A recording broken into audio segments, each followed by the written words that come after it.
want a tour of my garage bar? Let me show you what it used to look like. By the way, this is my studio. This is where I record all of my TikToks. It's not a real functioning bar. This picture was taken back in June. This picture was taken July 30th. And this is now. This picture was taken the end of June, and this is now. These are all the liquor bottles that I'm collecting.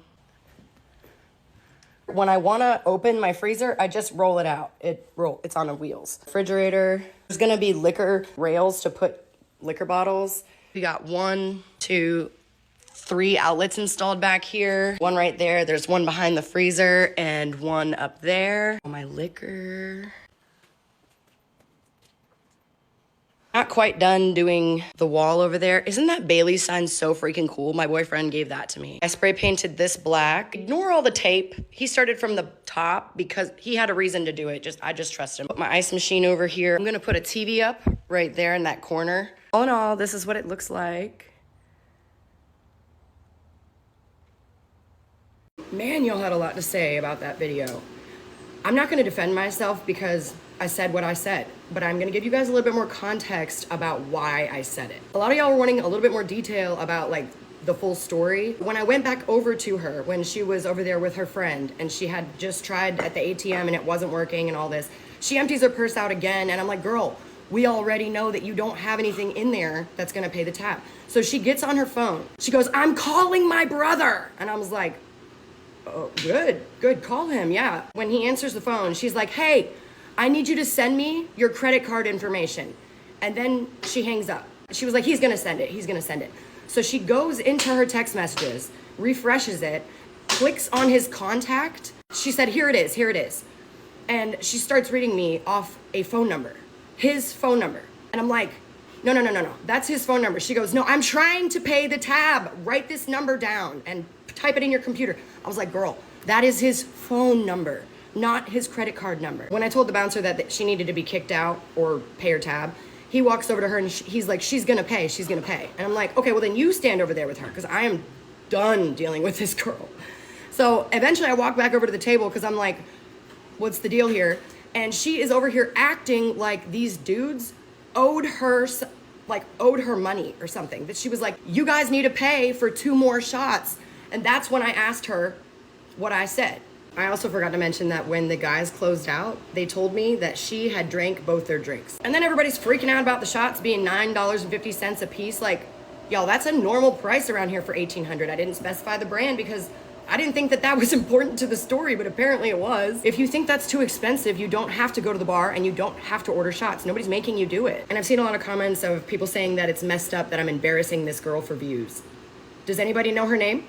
Did anybody see her face? This is what the majority of my page has always been about. Interactions that bartenders have with customers. Did y'all know that it's illegal to take somebody's keys from them? That is their personal property. We are not allowed to take somebody's personal property. We as bartenders do not have time to follow people out to see how they get home or where they go next. For everybody saying that I should have called an ambulance, y'all have never bartended. If they're walking and talking fine, which she was, even though she didn't make sense when she did talk, like a lot of things that she did like didn't make sense. If we called an ambulance every time somebody displayed the type of behavior that she was displaying, we would be calling one multiple times a night. If we call an ambulance and you get a $500 bill in the mail and say you don't have insurance, it's gonna be more than that. You're gonna try to make us pay for it because we were the ones that called an ambulance when you didn't need one. And for the dram shop law, when somebody leaves after we've served them and they get in a car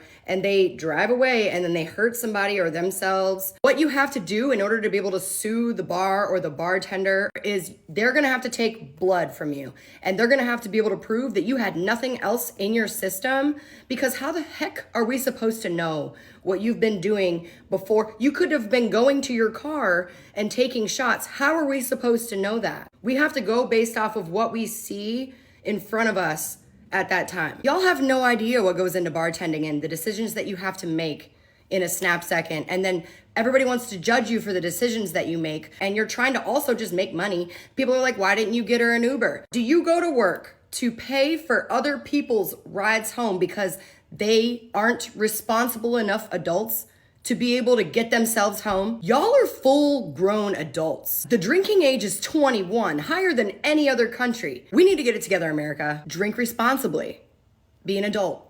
You guys are helping me figure out the TikTok algorithm. I have been posting test videos to see the analytics a couple days later. I'm sharing with y'all what I've learned. In this video, I said the names out loud of all the other medias. In this video, I told y'all that y'all were included in on the test. I wanted to see how many people saw this one from the For You page and went back to my personal profile to watch this one to see what I was talking about. With the second video that I posted, average watch time was about half of the total video. The average watch time of the video where I said all of the names of all the other medias was 30 seconds. So that's about 22% of the total video. 46% from the For You, that's really low. So that does explain the low views. I really wanted to see how much traffic that I could make go to my personal profile and then click on a different video when that one didn't show up on their For You page. The shorter one that I told you guys, like, oh, you guys are included in on this test, 75% of the views came from the For You page. Let's look at my most recent viral video about kids calling their stepmom mom.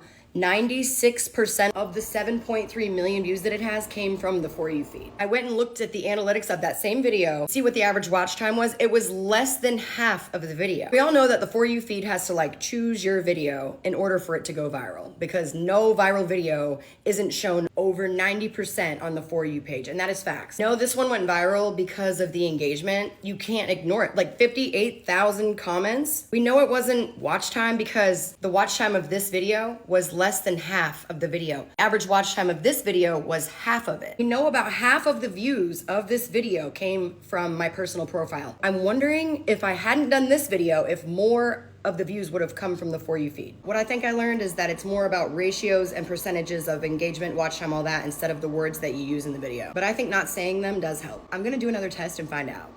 I wonder how much money you got for your son's calling his stepmom mama video, because there are many videos talking about it on my For You page. That's interesting, because I haven't seen any of those videos, and everybody loves to speculate how much creators make off these videos. Y'all think we're like millionaires or something. I really don't get it, and I'm gonna show you how much I made off that video so far. For anybody that doesn't know what I'm talking about, 7.1 million views, this one right here. I got put in People magazine because of this. Without my permission, 56.4 thousand comments.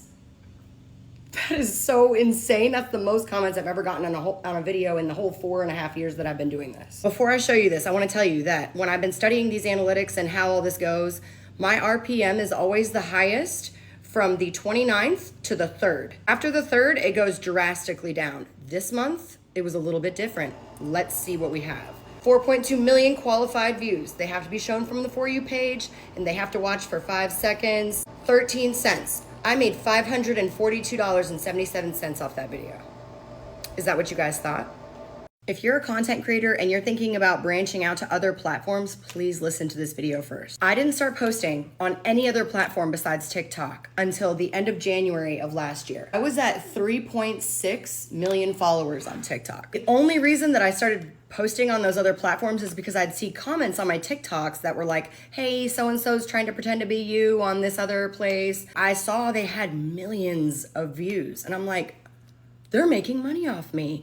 Maybe I should do that. I created a YouTube account, a Facebook account, and then I created a business Instagram. Once I got to the minimum amount of followers to start monetizing, I tried to figure out how to do that on each of the platforms. It is so much work trying to keep up with all these other people that are trying to pretend to be you, that are posting your videos, to go report these people. And you find out how much the other platforms care or don't care. YouTube cares a lot more than Facebook. When you start out, if you only post on one platform and you end up getting big on just that one platform, and then you start branching out to the other platforms, those people on those other platforms have no idea who you are.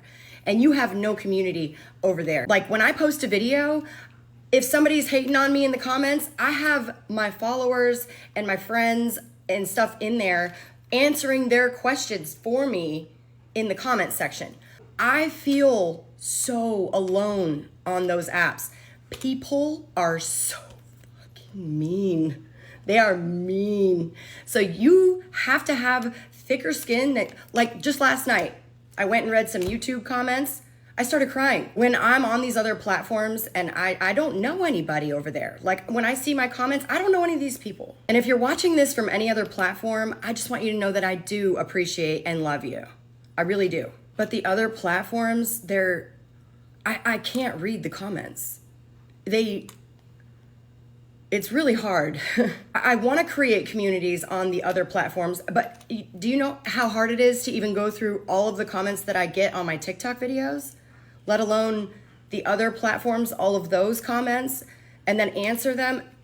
It's a lot. But I do want to show you guys what I have figured out from analyzing my YouTube analytics.